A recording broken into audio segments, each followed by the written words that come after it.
name's Bryson Warner. I'm a video editor and just a Swiss Army knife creative. I love anything creative. I love this question. I got inspired to answer it because I am 22 years old, so it's only been 4 years since I've been 18. So in the grand scheme of things, it's a very small amount of time, but so much has changed in my life in those 4 years. I used to be 320 pounds. That really made life really hard. There's a lot I couldn't do, emotionally, physically, and spiritually too. And in the last 4 years, I've lost 120 pounds. I found a career in video editing, and I just transformed my entire life. And so looking back at when I was an 18-year-old, I was very, very depressed, and I had these big dreams that I didn't think I could accomplish because of my circumstances, but I was a big dreamer. I was very driven, and I wouldn't let myself give up without a fight. But during that time, I didn't think anything was gonna happen. So what I would tell my younger self of 4 years ago is that it's gonna be okay. And that as long as you keep showing up, even when it's not perfect, but you're consistent, it's all gonna work out.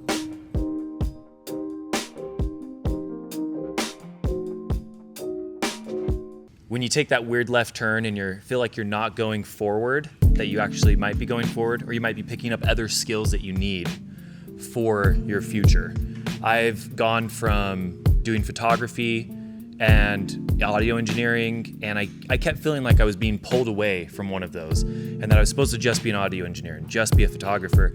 And after 6 years of that kind of going into the woods, I feel like I'm finally coming back out, especially because of this group. Connecting Creators is very inspiring to help me understand where I'm at my journey and where I could be later. And if I didn't have so much fear of going off-road, then I feel like I would have jumped in a little bit faster on some of these topics. I feel like I would have been more courageous at certain moments, because it wasn't over the weeks or the months that I didn't feel it. It was the moments when they hit, when I had an opportunity to meet somebody or have a project available. I kind of got scared. I got scared that I wasn't ready for it, or that, well, this isn't my thing. I don't do this. I'm going that way. Just know that you're not gonna know. You don't know everything. You don't know what your future holds. And that one extra skill, that connection that you make, or that side project where you're not an audio engineer, but you're gonna help your buddy record some audio, go do that. Like, that might actually open up doors for you, and you're like, totally understand audio better than you ever thought that you could have, or vice versa with visuals. So that's one of the big things for me. One thing I would definitely tell my 18-year-old self is no time that you spend on yourself and your craft is a waste of time. Sometimes, you might think that you're, again, like kind of heading towards like a left turn, towards something that you're like, this isn't exactly what I want to do. This isn't where I want to be, what I want to go into. I didn't think I'd be an animator for the No Future Records label, doing anything that moves, all these covers, visualizers, stuff like that. But now I'm at the point where anything that I can imagine in these pictures and these visualizers, especially for myself and my friends, I can create. There is, like, on the other side, no time that you spend on yourself is a waste of time. There is, a bit of burnout, or like Drew said earlier, wanting to give up every, 2 months.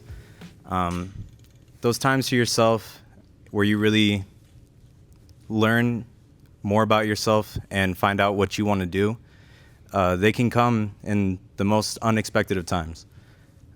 Just relaxing somewhere, a small vacation, even just going out on a walk and realizing, oh, this is what I was missing.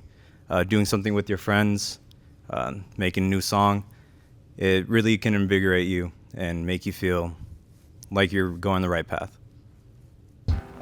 This isn't verbiage, like word for word, what I would tell my 18-year-old self, but I'm a visual learner, obviously a photographer and cinematographer, whatever. And like, if you ask that question, a lot of times I'd be like, oh, I'd probably tell them to eat less candy and more veggies or something like that. That's what I would tell myself as an 18-year-old. But I'm a visual learner, so there's this new tool. It's called AI. I don't know if you guys have heard of it. Think what you will, but there's some benefits of AI. And there's this trend going around where you put yourself like as a baby, and it's like I don't know, I'm a photographer and I don't know what it's called. It's it's like a Polaroid, thank you. I kept wanting to say portrait.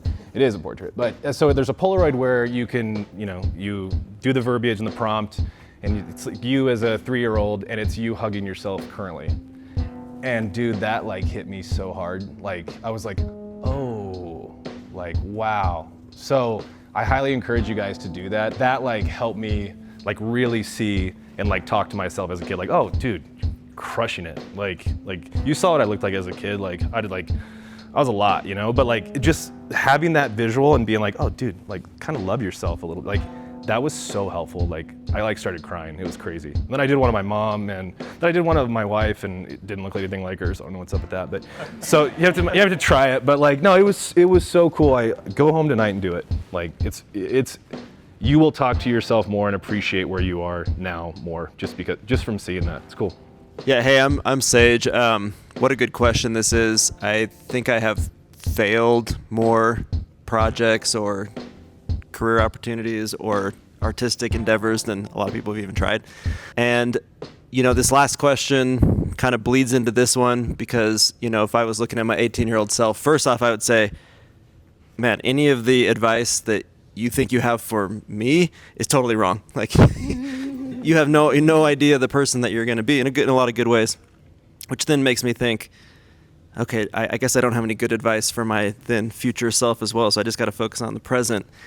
And that's really the important bit when it comes to failing and going through really, really hard stuff. I've been reading a lot of Mark Twain recently because I felt compelled to explore the way that art can bring about a form of immortality, if you will. This human being created a thing that now continues to resonate, and you get this feeling of who this person was and his humor and his delight and his experiences and adventures, and his physical being is not around anymore, but this thing that he created has changed and shaped the universe in such a way that you get to experience this human being, and that's really cool. And one of my favorite books of his is called Life on the Mississippi, and he talks about the difference between floating down a river versus now this new invention, the railroad, right? And railroads are all about stops. There's these discrete points that you get to. And so often as like creatives, we worry so much about those points. We think about, oh, I'm between projects, or this thing has ended. What's the next thing? Or I failed this thing, or I am currently failing this thing. Or, oh, I'm succeeding at this, but what comes next? So we always think about those stops, and the difference between that and floating the river is all gradients. You're never really, entering one place without exiting another. You're never actually arriving at a place. You're always just on the river, and it's all a flow, and it's all connected in these ways that our superpowers as creatives is we get to use all of it. So whether you're going through insane heartbreak or mental distress, emotional distress, you're going through loss, you're going through pain, you're going through actual failure, what you're actually doing is exiting one stage of your life and entering into the next that you wouldn't have without that part of it. And the ability to transmute and be inspired by that change, by that hard thing, a really cool thing will happen. And that will be, oh, I actually am not seeing my life as a series of stops anymore. I'm seeing it as this gradient. And the gradient's beautiful. This point in time in which you're so unsure. It's like, thank God, whoever your God is, thank that you get to be unsure, because that just means so much possibility. If you had lost, that means you had something of value, right? And you get to tell that story, whether it be through film or whether it be through music or whether it just be through your own beautiful brain that's putting together this narrative in a way that only you can. So it's really this ultimate perspective shift, which all of it is perspective. Reality is just an interpretation that your brain is making on wavelengths that are coming in.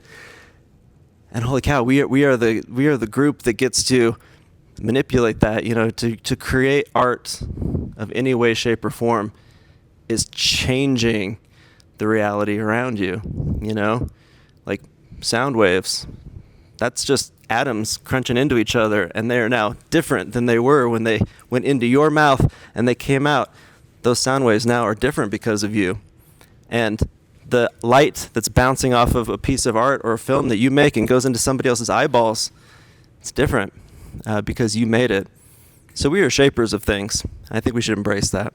I went through, this is kind of a crazy thing to share here because I've got a lot of family that have never heard this layer of this story.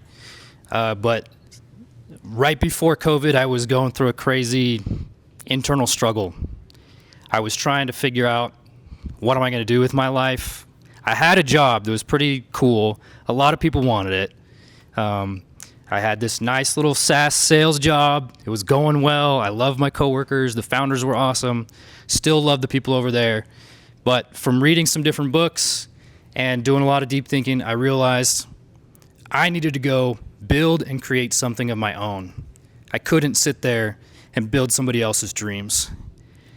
And it took me almost 2 years to actually act on that. And that 2-year period where I had felt this inspiration, I had felt this like shining beacon of light of where I needed to go, and I ignored it to take the safe route, was the worst relationship I'd ever had with myself. That period, I sunk into a deep depression, and I hid it from everybody. Even my brothers, who were the people that I was closest to in the whole world, didn't really know. And like, there's family members here who still haven't heard this part of the story because it's hard to share. And the way that I finally came out of it was I decided to finally make the jump. And the funny thing was, my version of making the jump was I bought a plane ticket to go down to Guatemala, and I was just going to live there for a little while. And so I bought a 90-day round trip ticket, knowing that I was about to quit my job. And then the week before I was going to go put in my 2 weeks, they fired me. Probably because I was slacking off a little bit. I was quiet quitting to a degree, right? But when I finally decided to act on that inspiration that I'd felt, life started to change and things started to come together. And it's only in the last year that I've started to see all these crazy things I've done in my life, they're all coming together. And one of the craziest ones is I've been working on this film about this North Korean couple that escaped. The wild thing about this is that I served a mission in South Korea, and these people, I met them when I lived in Korea. Then they moved to Utah. I helped them translate their story for the first time ever. And I didn't see them for 7 years. And then the week after I got home from my honeymoon, they walked into where we work every day, iHub, and they did their book launch. And I went and I read the book, and in the book, chapter 20 is the story that I translated for them way back in 2014. And now, because I had the audacity to walk away from a great sales job, a great software job, and jump into the creator world, now I have the skills to actually help them get their story out there. And so I had no idea that all this stuff was coming together. I had no idea that this like internal pain that I was dealing with was going to lead to something so beautiful. And now every day I look at myself in the mirror and I can't believe the person that I've become. And so part of the reason why I wanted to do this with Mike so badly is I know that it can be hard. And I know that when you feel that energy inside you that you got to go after something crazy, that it can eat you alive if you don't.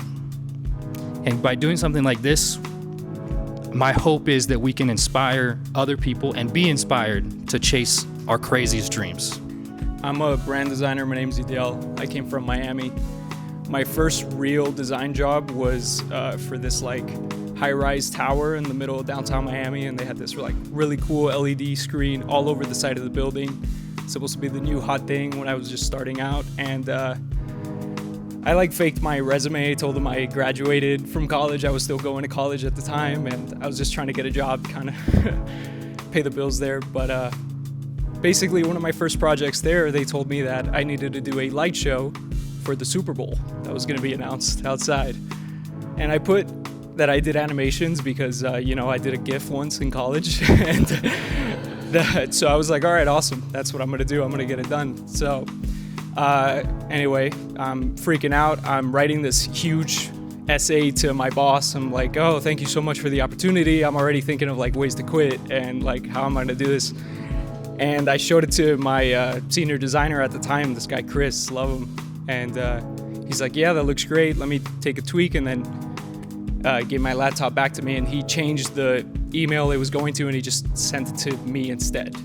So I just kind of reread that as if I was like reading it from my boss's perspective, and I just realized I was being a huge bitch. And I kind of took the opportunity to dive deep into animation for like about 48 hours. I studied everything I can, and I made this pretty cool light show that was shown on NBC Universal and a bunch of other programs. Not bad for like the first thing I've ever done with After Effects. And it was out there, and it kind of taught me a valuable lesson that I think I've taken along with the rest of my career, is that even if you don't know something, as long as you got the gumption to go and get after it and really learn things that come with a challenge, the challenge should be the opportunity. And that's kind of what I took away from that. Hi, what's up? My name is Mike. One thing about failure that I've learned, it's all part of the process. And I'll keep mine short and sweet, but something I've learned in my life. I'm a little bit older. When you ask me, you're like, what do you do when you're 18? I'd be like, I would tell myself to buy Bitcoin. That's what I would have said. But something that's helped me through my struggles is, and I love these events because people are just real, so I'm going to be authentic, and I'm a religious person, and I've learned there's time in your life where God makes you fireproof, and then there's other times that he pulls you from the fire. And when I look at trials or struggles I'm going through in that atmosphere, and I ask those questions, it's like, hey, am I getting pulled from a fire? Or is this going to get solved for me, or do I need to make myself fireproof? And that's how I press on through it. Okay, we got Pops over there, my grandpa. Your grandpa? Yep. Hey, your real grandpa? He's not a fake grandpa, that's for sure. They didn't hire you off of... I'll try to speak up so you can all hear me. Last night about this time, Judy and I were standing on the very place where Martin Luther King gave his I Had a Dream speech. And you all have a dream. I know I'm the oldest one in the room, and I've probably had more experience than many of you put together. But the greatest experience that I can advise any of you to have is to choose the right mate. After 64, almost 65 years of marriage, I can still say that I love her with all of my heart.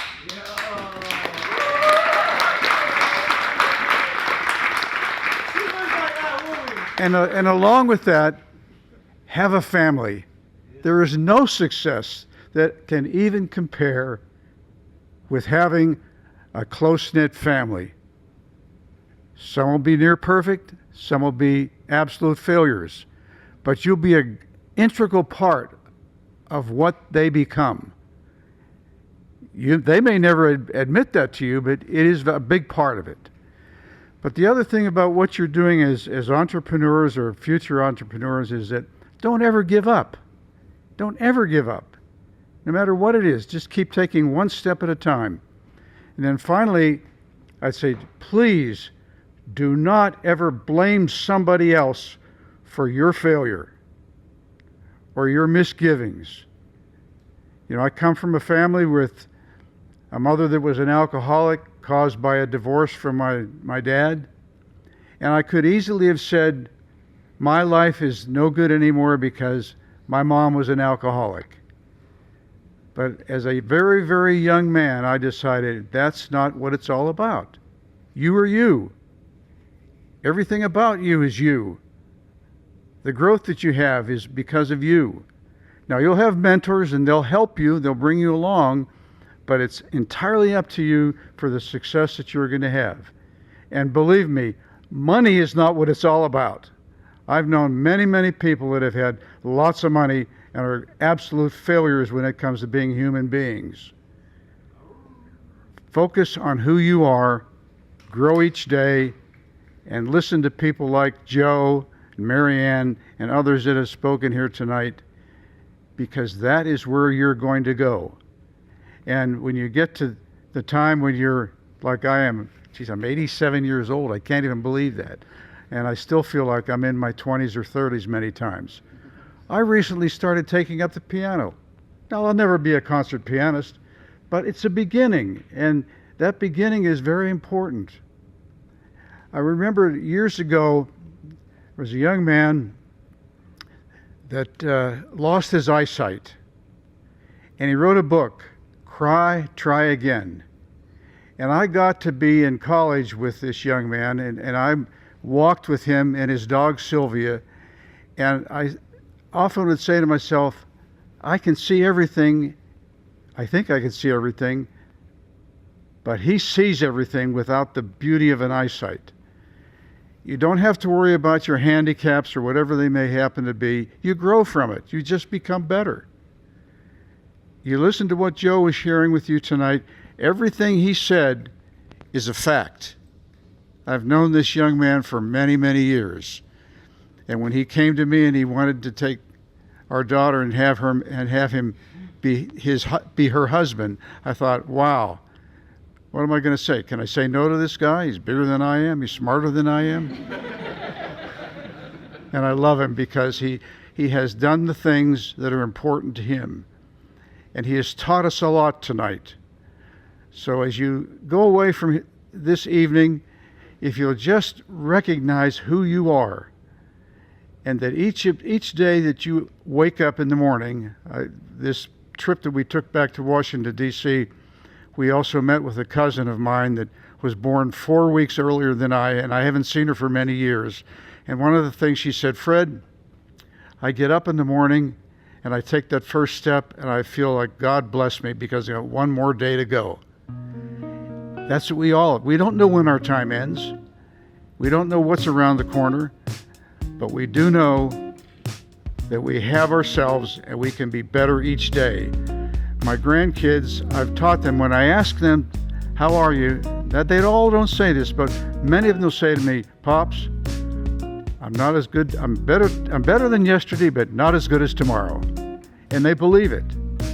And if you can do that, if you can just be a little better today than you were yesterday, but not quite as good as you'll be tomorrow, you'll be a success at whatever you do. Thanks, guys. Love being with you. I'm Mike's little brother, and a lot of good blood in this room. I'm really grateful for all of them. I wanted to talk a little bit about something I learned from the book, The Alchemist. I got to listen to it on a road trip, and so I was listening, head against the window while it talked about omens and following good things in life when they present themselves to you. And so I wanted to echo a little bit about what Miguel was talking about. When you need to learn something in life, that opportunity will allow you to learn that thing if you need to learn it. Because there are so many things and so many opportunities to learn, but if our mindsets are always stuck on, oh, I'm a photographer or I'm a filmmaker, these titles can kind of hold you down and not let you follow that next omen, that next path. I've always subscribed to the theory that the universe is conspiring in your favor, that these paths will open up and that good things will happen to you because that's what was always meant to happen. I am a product designer. That's what I went to school for. But as new opportunities open up and things that I want to do, I've decided that, I'll just do those. And if it turns out that I can't learn something, I'll get someone else to help me. But if I need to know how to do it, then I'll do it. Recently, I wanted to make an instrument, a MIDI controller, to be able to produce and perform live music. But I'm very unfamiliar with coding. But something I am good at is learning new softwares. So I did all of the stuff that I was comfortable with. I 3D modeled the instrument and I had it all laid out. And I had that working at the same time. And while that was going, I started to learn to code. And now I have a working instrument that works great. And similarly with other projects, when I wanted to make clothes, I knew nothing about sewing. I learned to sew. And when I wanted to make music, even though I felt like I'm not a producer, the music needs to be recorded, so I learned audio production software. And I think similarly, anything that you need to do in life, don't be afraid of, that thing being so far from you, because those people that are already doing it are just normal people.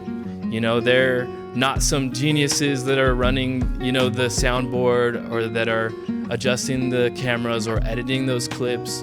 They're just normal people, just like the rest of us, that are just wanting to make that project, make that thing happen. So that's something that I learned from the book, and that I'm gonna keep following the omens in life.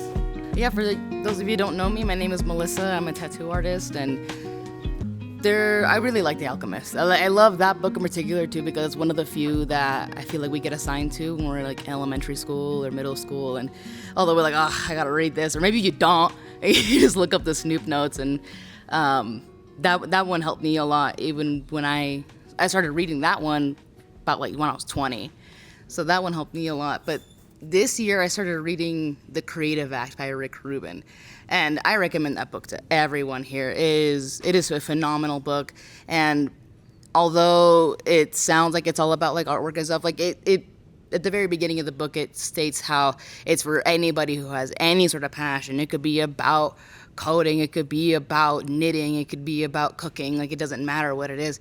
And every chapter is not necessarily organized as like concrete paths or ways to do things. They kind of feel like just thoughts, and some of them are a couple of pages, some of them are probably 7 to 10. And one of the things that I really liked about it is that it kind of reminded me a lot about the way that my brother gave me advice. He was like about 9 years older than me, and every time I would come to him, either through school or friends or my own wanting to get better at instruments. I played the guitar and the piano and the violin all growing up, and I also did a lot of drawing. And I got to freak out or have my little moments in front of him, and he would tell me how I should not really care, or if I'm like struggling with having other people conceive my art or see what I have put out and I got nervous, he would just tell me to stop overthinking it. But he would also tell me, I don't know, I'm just some guy. You can also just not listen to me. Like, I don't know what I'm talking about. And I was like, no, of course you do. And so it mentions so much about how it is important to take breaks from your work too. You don't want to get swamped by looping yourself into the same idea pattern, and then all of a sudden you're not moving at all. We come together, and I said we basically just wanted to support local creators, because we're local creators and we could use some support, and we want to give it back to others. And they said we want to support them as well, and that's pretty much why they're here, why we have this giveaway. So they flew out from LA, they brought all this stuff for us to give away. We got to shout out Dru as well, because he not only let us use this space, but he also gave us a really dope sweatshirt to give out. We have a Discord that's like our community public group chat. So if you also, we're always throwing out, hey, we're going on a hike this weekend, we're doing this, jobs are even getting thrown in there, opportunities for editors or filmers or various kinds of people. If you're a musician, you can share your music, you can share your videos, get some support, some feedback from the community, or just people to check it out and listen to it. So join our Discord.